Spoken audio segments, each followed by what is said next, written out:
Mana qish yana o'z amalini boshladi. 2 kundan buyon yog'ayotgan yomg'ir qorga aylandi. Asta-sekin erib ketishiga qaramasdan, qor o'zini yupqagina ko'rpasini yoyishga ulgurdi. Bolalar esa bu vaqtdan foydalanish uchun ko'chaga otlanishdi.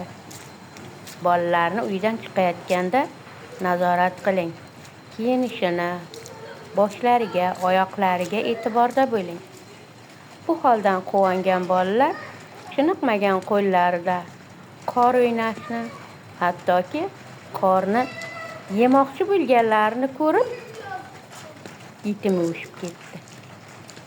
Bolalarni salomatligini asrang, nazoratda bo'ling. O'ziz ham qishning injiqliklariga albatta rioya qiling, salomat bo'ling.